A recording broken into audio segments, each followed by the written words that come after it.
Hi Mo, how are you? I'm good. I'm good, thank you. Hello. Good, good. Your UFC debut was an incredible performance, and then now you fight a guy who's a newcomer. Was it a bit anticlimactic for you? Were you hoping to get somebody in the rankings or something like that? I couldn't get anybody in the rankings.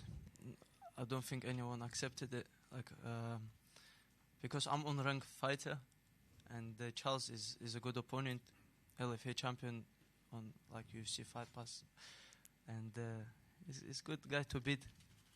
And there's been a lot of kind of trash talk between the two of you. You have a tendency of kind of building your fights with your opponents, getting people to get excited. But is this kind of just regular trash talk, or is it personal with him? Not really. I just posted a picture with AK-47 on Twitter, and the guy got too emotional. I didn't know fighters could get emotional over this. You know, we're mans, we like cars, guns, and stuff like this. You know, it's nothing that I'm gonna shoot him in London. The gun stays in Dagestan. I'm here with my knuckles. Have you ran into him at all? Yes, I have seen him, and he's seeing me, but he didn't say anything. So I told him, keep same energy. You keep same stupid jokes on Twitter, you know. Let's go back to your UFC debut. I spoke to you before you got signed to the UFC, and you were talking about turning down the Contender Series, and a lot of people thought you were crazy, right? But then you said, I deserve a direct route. I want to fight in London. You kind of manifested everything. So how did it feel to kind of just go through that moment, getting that quick finish, and bursting onto the scene?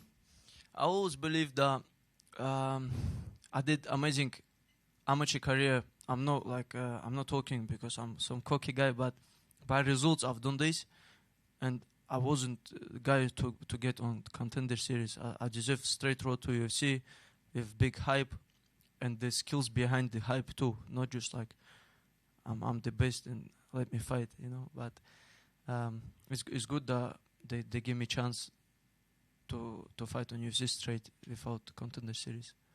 Thank you.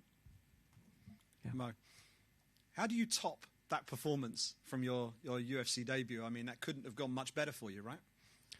Amazing. First, I want to show myself more. I had amazing camp, but this fight, I try show myself more so people don't think it's a hype. They want to see my skills. Those people that didn't see me fighting on Brave and IMAF scenes. And you mentioned IMAF there. You're fresh new in the UFC, just one fight in the UFC, but you've got a wealth of experience fighting in IMAFs and in elite level competition in the amateurs. Can you explain to everybody here just how valuable that experience is, that you're carrying all of that experience into the octagon in the UFC? I don't think you can compare this experience to anything else, especially like a lot of MMA fighters, they're fighting nobodies. They be like 10-0, but when they face somebody who had amateur career, it's like boxing, you know, like Anthony Joshua doing good in professional career because he competed in amateur a lot.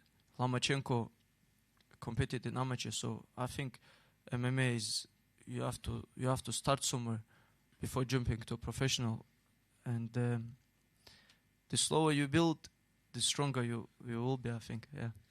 Now, when you came into the UFC, you had a name ready. You know, you wanted Cody Durden. You called him out. You got the fight, and then you picked up the win. You've just said now that you had problems getting an opponent for this one. If you get the win on Saturday night, do you have another name ready so that you're able to make that progression and you sort of make it happen for yourself? Jeff Molina, rank 15 now. Tim Elliott, I know Tim Elliott doesn't turn fight down. Last time I called him out, and I didn't know he had opponent. And now he's free. I'm free for October, November, Madison Square Garden, Abu Dhabi, October. So whatever date he's free, I'm free too. So I think this is good opponents. There's Matt Schnell, just beat my good neighbor Sue. Yeah. Cool. Thanks a lot. Mo, just here. You know, you fought all over the world, you know, in amateurs. Were you know, what did you think about coming back to London for this one? I think you've seen yourself in March. I think it was best event I have ever been. I have attended UFC London in 2016, when Michael Bisping fought against Anderson Silva and my friend Rustam Khabilov fought Norman Park, and it was similar, but I think March was amazing event. I think this one will be even better, so I'm looking forward to it. And have things changed for you? Obviously, I know you're a well-decorated fighter. You know, this was your UFC debut. Has anything changed for you since March? A lot of attention, but that's why I went to American Top Team in America. Stay in the gym, live without distractions, and just stay focused, because my goal is not far. And is it true? I think I saw Wayne Rooney and Anthony Joshua reach out to you after your fight and give some comments to you. Is that right? That's right, and Donald Trump Jr. too. What did it mean to you to get, you know, that kind of acknowledgement from those kind of icons? It's normal. I think it's normal. You know, when they're up there like legends, they see it's not easy work, and they respect the upcoming fighters. And, you know, with Charles Johnson, is there anything, you know, obviously he is a former LFA champion, is there anything that stands out to you about him? He's an okay striker, good cardio, but he never faced a wrestler and a grappler. He has faced strikers, and striking, I think, easier than any grappling and wrestling sessions, I think. And obviously, with that being said, how do you see it playing out? I believe round 2 finish, just take his soul out and finish him. Thank you. Oh, just down to your eye here. Sorry if your arse is just out at the start. I believe you turn 22 next week, is it? Yes, that's right. So that means, obviously, we spoke about you becoming the youngest champion. Realistically, if you wanted to beat John Jones' record, it would be a year from now. Is that something that you think is realistic? It will be 2024, end of the March. So I think I will fight for the title in UK again.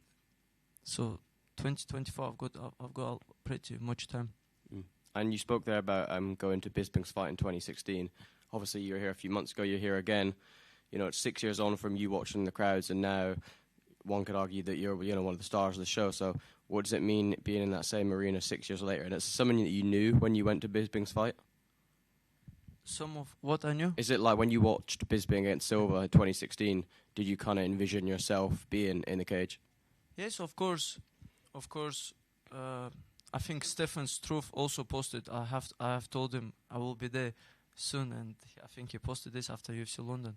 I believed, and I just imagine myself there. At the moment for me it's all normal. It's a cage, opponent, arena. I've been there already, so it's nothing too excited for me. No? Mm. And you spoke there about training in ATT, and you're actually training with Cody.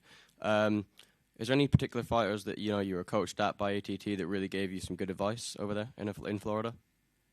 Coach? Yeah, anyone in American Top Team that really helped you out? I know you were training with Jorge Masvidal, doing wrestling with him, and I think you said it when he'd come in, he'd obviously watch you like spar. The times kind of went together. He'd always see you spar. So how was your time at American Top Team? Amazing, to be honest. Like Mike Brown, like Parumpa, like those are a lot of coaches on the mats. I really enjoyed the time over there, and you know, Dan Lambert, he comes to the gym, watches training us, the owner. It's amazing. And the previous camp I had in Bahrain, which if I fight in Abu Dhabi, I'm gonna do a camp in Bahrain again at KHK team. Yeah. And just one more. It's a bit of a different one. I saw on Twitter the other day, someone was asking all the fighters on this card, you know, obviously have English flags, but you actually have the Great Britain flag. Is that something that you like asked for, or did the UFC just give you, you know, the Great Britain flag? I didn't born in England, so for me, I hold British passport, right? So for me, I represent whole UK. I don't play this like I'm Welsh, I'm English, I'm all this. Just represent the whole Britain, you know. I don't care about all this stuff. Awesome, thank you.